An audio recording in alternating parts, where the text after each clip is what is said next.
तो ये साल है 2005। चाइना के एक शहर में दो कार्स आपस में टकरा जाती हैं। इनका ज्यादा बुरा एक्सीडेंट तो नहीं हुआ, लेकिन फिर भी आगे की कार वाला आदमी अपनी गाड़ी से उतरकर अपनी गाड़ी पे पड़े दंड की फोटोज लेने लग जाता है, क्योंकि उसे अपनी कार की इंश्योरेंस जो करवानी थी। अब पीछे से जिस आदमी ने उसे हिट किया था वो भी अपनी कार से निकल आया। वो उसे अजीबोगरीब सवाल कर रहा था, लेकिन पहले वाला आदमी उसकी बातों पे बिल्कुल गौर नहीं करता। और तब एकदम से पीछे वाला आदमी एक चाकू निकालते हुए बुरी तरह उसके ऊपर फायर करते हुए उसे मार डालता है। बेचारे को तो सोचने का टाइम भी नहीं मिला कि उसके साथ हुआ क्या। उससे पहले ही वो मर गया। इस किलर ने उसे उसकी गाड़ी में बिठाया और खुद अपनी कार लेकर यहाँ से भाग गया। अगली सुबह इसी मर्डर सीन पे ताइसुक आया। वो एक इन्वेस्टिगेटर था। उसने यहाँ का सारा जायजा लिया और फिर गाड़ी में पड़े हुए दंड की तस्वीर लेकर यहाँ से चला गया। उसका मानना था ये उसके लिए एक अच्छा सुराग हो सकता था। इसके बाद हम मिलते हैं डोंग सू नामी एक गैंगस्टर से। कोरिया का बहुत बड़ा गैंगस्टर है और इसका सबसे बड़ा गैम्बलिंग बिजनेस है कोरिया के अंदर। इस टाइम वो अपने दुश्मन गैंग के लीडर से मिलने के लिए आया था, जो बिला वजह उसके बिजनेस में टांग लड़ा रहा था।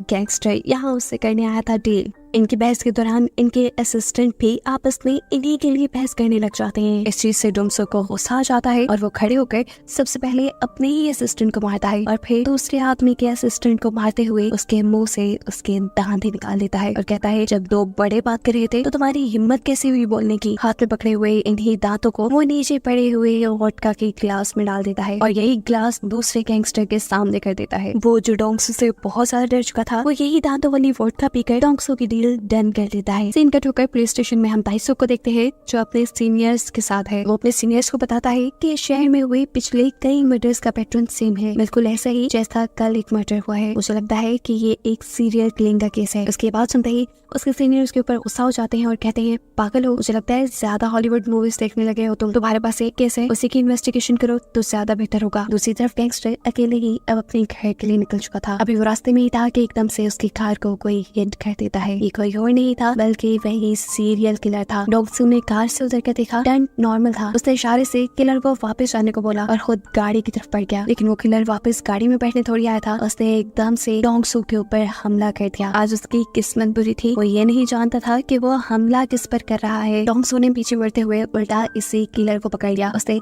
इस किलर को बहुत पंच मारे, जबकि किलर ने अपने डिफेंस में यहाँ चाकू चलाना नहीं छोड़ा। इसके रिजल्ट में डोंगसू ने उसी के हाथ से उसी का चाकू खींचकर उसी के ऊपर हमला कर दिया। अब ये बात किलर जान चुका था कि डोंगसू को मारना उसके लिए मुश्किल है। वो खुद भी जख्मी था, इसीलिए अपनी कार में बैठते हुए डोंगसू से पीछा छुड़ाने के लिए उसे अपनी कार से हिट करते हुए वो वहाँ से भाग जाता है। डोंगसू को हॉस्पिटल एडमिट कर दिया जाता है, जबकि हम देखते हैं कि वो किलर कहीं दूर फेराने में जाकर अपने जख्मों से खून रोकने के लिए अपने जख्मों के ऊपर स्टेपलर लगा रहा था। दूसरी तरफ डोंगसू के असिस्टेंट ने दूसरे गैंगस्टर के गैंग के ऊपर हमला करवा दिया, ये सोचते हुए कि जरूर डोंगसू के ऊपर हमला उसी ने किया होगा। लेकिन डोंगसू अगले दिन होश में आके अपने असिस्टेंट को बताता है कि हमला करने वाला दूसरे गैंग का बंदा नहीं था, मेरी सारी मेहनत बेकार की। हमला जिसने किया था वो तो अभी इस वक्त पुलिस से बचने के लिए अपनी कार वही छोड़ के अपना हुलिया बदलने के लिए आगे निकलता है और हुलिया बदलने के लिए वो एक दूसरे आदमी को मार कर उसके कपड़े पहन लेता है। यहाँ डोंगसू भी किलर का पता चलवाने के लिए किलर की कार की डिटेल्स अपने असिस्टेंट को देता है। उसे हर हाल में किलर अपने पास चाहिए था, क्योंकि उसके इस हमले ने डोंगसू की रेपुटेशन पूरी तरह गिरा दी थी। यहीं पर उससे मिलने के लिए ताइसुक भी आया, जो चाहता था कि डोंगसू उस पे हुए हमले की रिपोर्ट लिखवाए, लेकिन डोंगसू को पुलिस के ऊपर बिल्कुल एतबार नहीं था। ताइसुक भी जब डोंगसू के घर से वापस आ रहा था तब उसने डोंगसू की कार देखी। उसकी कार के पीछे भी बिल्कुल वैसा ही डंड था जैसा सभी मर्डरर्स की कार के पीछे था। उसके जाने के बाद डोंगसू ने भी अपने बंदों को किलर का स्केच देते हुए उसे ढूंढने के काम पे लगा दिया था और इसी दौरान किलर दिखा चुका था अपना एक और वार। वो एक और बंदे का मर्डर करते हुए उसका ट्रक ले चुका था, लेकिन उसे ये बात मालूम नहीं थी कि इस ट्रक में एक और आदमी भी है, जिसे मारते हुए भी वो बिल्कुल ही हिचकिचाता। लेकिन इस मर्डर में उससे हो जाती है गलती, उसका चाकू वही रोड पे गिर जाता है। इस किलर को हर हाल में ताइसुक पकड़ना चाहता था। वो जानता था कि ये सब एक सीरियल किलिंग है और पकड़ना उसे डोंगसू भी चाहता था। ताइसुक ने डोंगसू से एक फेवर मांगी थी कि डोंगसू अपने ऊपर हुए हमले की रिपोर्ट पुलिस में करवा दे, और जब डोंगसू ये नहीं करता तो कुछ ही देर बाद ताइसुक उससे इस चीज का बदला लेने के लिए उसके सभी गैम्बलिंग स्टेशंस के ऊपर रेड करवा देता है और उसकी हरकत को देखते हुए डोंगसू अब इसे मिलने के लिए अपने घर बुलाता है। यहाँ टाइसुक डोंगसू को बताता है, मैं उस किलर को पकड़ना चाहता हूँ। वो किलर कोई आम नहीं बल्कि एक सीरियल किलर है। और ये तो डोंगसू को भी लग रहा था, क्योंकि आज से पहले कोई इतना बहादुर नहीं था कि डोंगसू के ऊपर हमला कर सके। इसी हमले की वजह से डोंगसू के क्राइम वर्ल्ड में डोंगसू की रेपुटेशन गिरती जा रही थी और इसी चीज का फायदा दूसरे गैंगस्टर्स उठा रहे थे। और ये सब कुछ ठीक हो सकता था किलर को ही पकड़कर। डोंगसू के बंदे लगातार किलर को ढूंढने में लगे हुए थे और फाइनली फिर उन्हें किलर की कान और उसका गिरा हुआ चाकू मिल ही गया। इसे हासिल करने के बाद एक तीसरी मर्तबा डोंगसू टाइसुक को अपने घर बुलाता है। इन चीजों के जरिए किलर तक पहुंचना डोंगसू के लिए थोड़ा मुश्किल था, लेकिन टाइसुक के लिए नहीं, क्योंकि उनके पास एक अच्छी फोरेंसिक लैब थी। वो टाइसुक से कहता है, देखो एक गैंगस्टर के लिए उसकी रेपुटेशन सबसे बड़ी होती है और इस हमले की वजह से मेरी रेपुटेशन काफी गिर चुकी है। मैं चाहता हूँ कि जल्द से जल्द किलर पकड़ा जाए और इस पे तुम मेरा साथ दोगे। फिर किलर जिसको भी पहले मिल गया वो उसका हुआ। टाइसुक यहाँ सोच रहा था कि वो किलर को पकड़ कर अदालत लेकर जाएगा और ऐसे उसे प्रमोशन मिल जाएगी, जबकि डोंगसू सोच रहा था कि वो किलर को पकड़कर कुत्ते की मौत मारेगा। इंक्रियल डन होने के बाद डोंगसू ने टाइसुक को बताया कि उन दोनों की सारी बातें रिकॉर्ड हो रही थी। अगर टाइसुक ने कभी उसे धोखा देना भी चाहा तो ये रिकॉर्डिंग उसके खिलाफ है। अब डोंगसू ने किलर का स्केच और उसकी सभी चीजें टाइसुक के हवाले करके उसे काम पे लगा दिया। ये सब क्लूज टाइसुक के लिए भी बहुत मायने रखते थे। अब टाइसुक और उसकी टीम ने किलर की गाड़ी के फोरेंसिक टेस्ट शुरू कर दिए, जबकि डोंगसू ने इस सारी सिचुएशन का फायदा उठाना चाहा। उसने अपने असिस्टेंट से एक दूसरे गैंगस्टर को मारने का कहा, क्योंकि वो डोंगसू की गिरी हुई रेपुटेशन का बहुत ज्यादा फायदा उठा रहा था। उसके हुक्म के मुताबिक उसके असिस्टेंट ने दूसरे गैंगस्टर को सोते में रात में ही मार डाला, वो भी किलर के चाकू से, ताकि उस गैंगस्टर के मरने का इल्जाम भी किलर के ऊपर चला जाए और किसी को भी डोंगसू पे शक ही न हो। यहाँ पुलिस स्टेशन के अंदर कार के फोरेंसिक की भी रिपोर्ट आ गई। कार के ऊपर से मिला हुआ डीएनए पिछले सभी मर्डर केसेस में मैच हो रहा था और साथ ही साथ गैंगस्टर को मारने वाले चाकू से भी। ऐसे पूरे पुलिस डिपार्टमेंट को ये बात कंफर्म हो चुकी थी कि ये कोई आम इंसान नहीं है, बल्कि वो सारे केसेस एक सीरियल किलिंग के हैं। इसीलिए अब इस केस को सॉल्व करने के लिए पुलिस का पूरा डिपार्टमेंट इन्वॉल्व हो गया। अब टाइसुक, जिसे गैंगस्टर की मर्डर की रिपोर्ट मिली थी, वो इस मर्डर को देखकर जान गया कि ये काम डोंगसू का है, क्योंकि सीरियल किलर रोड पे चलते हुए अनजान लोगों को मारा करता था। इसी चीज के गुस्से में वो डोंगसू के पास गया। इससे पहले वो डोंगसू को कुछ कहता, डोंगसू ने उल्टा उसी को पटक के गिरा दिया और फिर टाइसुक के सामने ये कन्फेस भी कर लिया, हाँ मैंने ही उस गैंगस्टर को मरवाया है, लेकिन तुम इस बात को साबित नहीं कर पाओगे। टाइसुक भी ये बात जानता था, इसलिए तिल मिलाता हुआ वो यहाँ से चला गया। जबकि अब शहर में इन मर्डर की न्यूज भी वायरल हो चुकी थी। सीरियल किलर भी ये न्यूज देख रहा था और अब उसे गुस्सा आने लगा था, क्योंकि अब उसके पकड़े जाने के चांसेस ज्यादा थे और दूसरा ये भी कि एक ऐसा मर्डर भी उसके सर टाल दिया गया था जो उसने किया भी नहीं था। इसलिए वो गैंगस्टर के फ्यूनरल पे गया और गैंगस्टर के असिस्टेंट को एक लेटर देकर आया, जिसमें उसने लिखा था कि गैंगस्टर का मर्डर बेशक मेरे चाकू से हुआ है, लेकिन मैंने नहीं किया। उसने यहीं पे बैठे हुए डोंगसू की तरफ इशारा कर दिया। फिर इसके बाद किलर यहाँ से चला गया और उसने यहाँ से जाते ही अपने पहले वाले तरीके से एक और मर्डर कर डाला, जिसकी इन्वेस्टिगेशन भी टाइसुक कर रहा था, वो भी डोंगसू के साथ मिलकर। ये लोग कार में से फिंगरप्रिंट ढूंढने की कोशिश में थे कि इतनी देर में डोंगसू के इसी पार्किंग लॉन्च के अंदर दूसरे गैंगस्टर के लोग अपने बॉस के मरने का बदला लेने के लिए उसके ऊपर हमला कर देते हैं। ये लोग बहुत ज्यादा थे, लेकिन फिर भी डोंगसू और टाइसुक घबराते नहीं और दोनों अकेले ही इन सभी को बड़ी हिम्मत से मार गिराते हैं। फिर अगले सीन में हमें दिखाया जाता है कि जो फिंगरप्रिंट टाइसुक को कार से मिला था, उस फिंगरप्रिंट की रिपोर्ट भी आ चुकी थी। ये फिंगरप्रिंट जिस बंदे के थे, उसकी मिसिंग रिपोर्ट तो पहले कई सालों से दर्ज थी, लेकिन फिर भी टाइसुक इन्वेस्टिगेशन करना चाहता था, इसलिए वो उसके आईडी कार्ड पे दिए हुए एड्रेस पे जाता है। उसके घर में अजीबो गरीब किस्म की ग्रीन कलर के टैंक्स थे और बहुत सारी किताबें थी जो डेविल से रिलेटेड थी, यानी शैतानों से रिलेटेड। हो सकता था कि वो ये सारे मर्डर डेविल यानी शैतानों को खुश करने के लिए किसी सेक्रीफाइस के तौर पे कर रहा हो।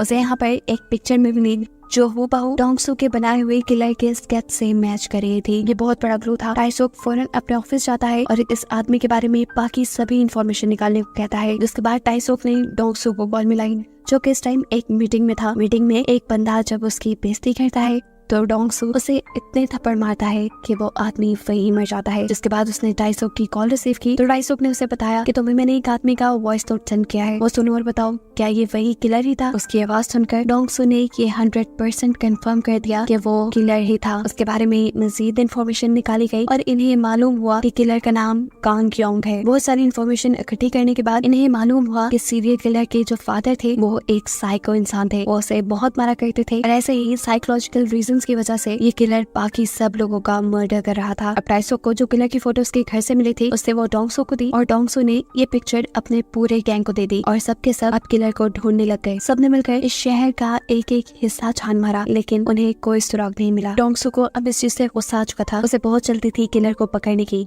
इसलिए वो टाइसोक से मीटिंग करना चाहता था, जिसके सिलसिले में वो रोड पे आ जाता है। वो अभी टाइसोक का इंतजार ही कर रहा था कि बस स्टॉप पे उसे एक बच्ची नजर आई। बहुत ज्यादा बारिश हो रही थी, वो बच्ची बारिश में भीग रही थी, जहाँ डोंगसो ने उस बच्ची को अपनी अम्ब्रेला दे दी। इतनी देर में यहाँ टाइसोक भी आ गया, जिसने उस लड़की से कहा अनजान लोगों से सामान नहीं लेना चाहिए, वो गैंगस्टर भी हो सकते हैं।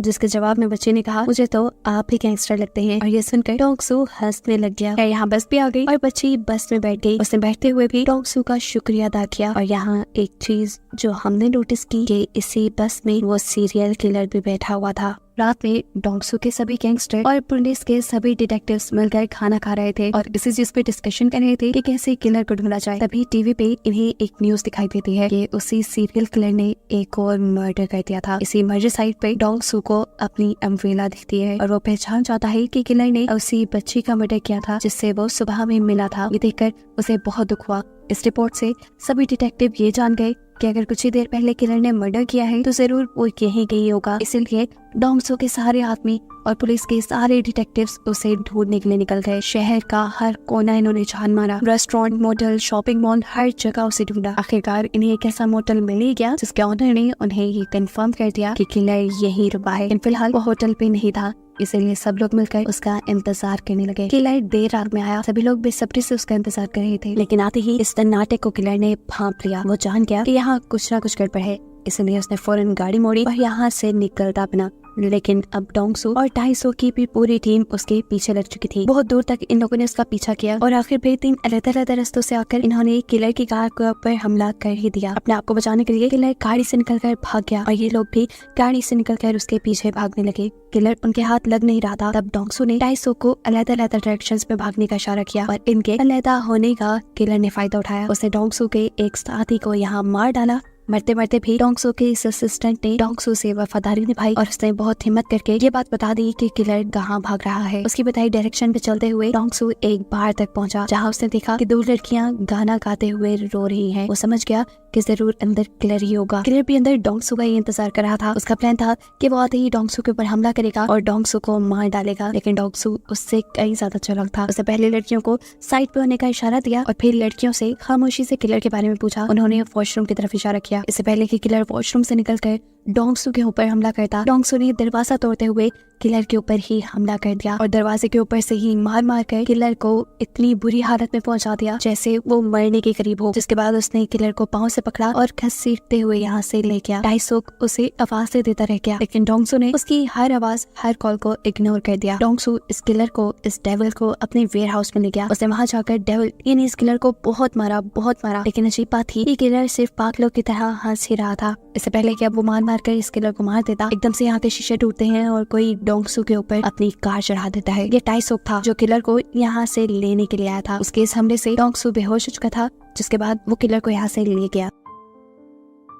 टाइसोक अब किसी इवॉल्ट की तरह इस किलर को पुलिस स्टेशन के अंदर लेकर जा रहा था और सब लोग उसे हैरानी से देख रहे थे। मीडिया में भी ये न्यूज फैल चुकी थी कि फाइनली पुलिस ने किलर को पकड़ लिया है।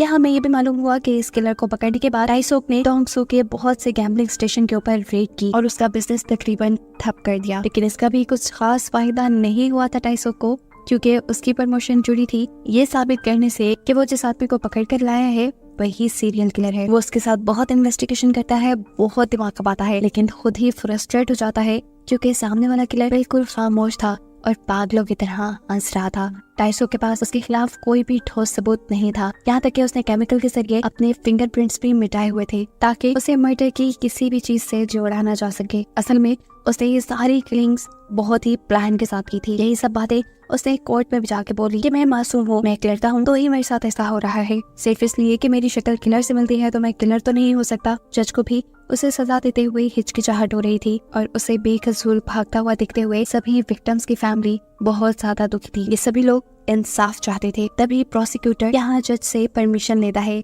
एक आखिरी गवाह को बुलाने के लिए। ये गवाह कोई और नहीं था बल्कि डोंग सू ही था, एक वाहिद गवाह, एक वाहिद विक्टिम जो इस किलर के वार से बच निकला था। वो यहाँ कैसे आया था, इसके पीछे भी एक कहानी थी। टाइसो के पास इस किलर के खिलाफ कोई सबूत नहीं था, जबकि वो इस किलर को सजा दिलवाना चाहता था। इसीलिए वो गया डोंग सू के पास। उसने डोंग सू से बोला, हम दोनों का मकसद सेम है, हम दोनों ही उस किलर को पकड़वाना चाहते हैं, तो अच्छा यही नहीं होगा कि हम इसके लिए कानून का सहारा लें। डोंग सू जब नहीं मानता तो यहाँ उसे ब्लैकमेल करने के लिए टाइसो एक रिकॉर्डिंग प्ले करता है, जिसमें डोंग सू ने कन्फेस किया था कि उसने अपने दुश्मन गैंगस्टर को मरवाया है। ये सुनकर डोंग सू के पास भी टाइसो की बात मानने के अलावा कोई रास्ता नहीं था। उसी वजह से डोंग सू आज कोर्ट बैठा। उसने ईमानदारी से अपना यहाँ बयान रिकॉर्ड करवाया कि उस दिन वो यही आदमी था जिसने डोंग सू के ऊपर हमला किया था। डोंग सू की बात काटते हुए किलर का वकील बोलता है, हम एक गैंगस्टर की बात पे यकीन नहीं कर सकते। जवाब में डोंग सू कहता है, अगर इसने तुम्हारी फैमिली में से किसी को मारा होता शायद तब तुम ऐसा ना कहते। उसकी बात सुनकर किलर हंसने लग जाता है और यहाँ डोंग सू को गुस्सा आ जाता है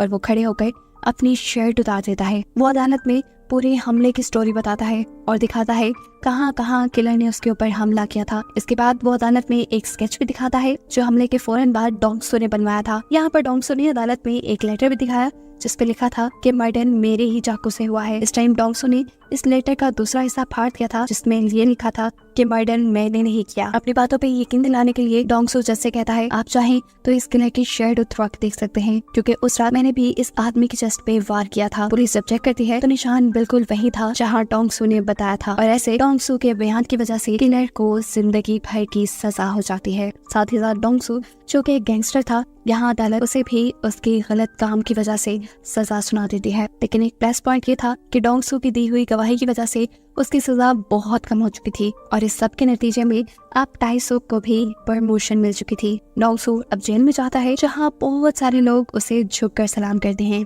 यही दूर बेंच पे हमें एक आदमी दिखाया जाता है जो वहाँ बैठा बुक पढ़ रहा था। ये कोई और नहीं बल्कि वो सीरियल किलर ही था जिसे देखकर डोंग सू हंस रहा था। असल में अपना कन्फेशन रिकॉर्ड कराना, अपने ये जुर्मों पे जेल आना, ये सब भी डोंग सू का ही प्लान था, क्योंकि उसने कसम खाई थी कि अपने ऊपर हमला करने वाले आदमी को वो खुद मारेगा। और टाइसो के साथ काम करने की शर्त भी उसने यही रखी थी कि अदालत की सजा सुनाने के बाद किलर को कानून नहीं मारेगा बल्कि वो खुद मारेगा, जिस पर टाइसो मान गया था। ऐसे प्लान के मुताबिक टाइसो ने उसे उसी जेल में रखा जहाँ पे पहले से ही किलर था। इसलिए तो डोंग सू अब बहुत खुश था। वो हंसते हुए एक रस्सी लेकर वॉशरूम में जाता है जहाँ पर किलर पहले से ही नहा रहा था। डोंग सू को देखकर उसकी सांसें खुश्क होने लगी। डोंग सू ने मुस्कुराते हुए से कहा, चलो वो खेल खत्म करते हैं जो हमने शुरू किया था। यानी साफ जाहिर था कि यहाँ डोंग सू उसे मार देगा, लेकिन उससे पहले ही ये मूवी यहाँ खत्म हो जाती है।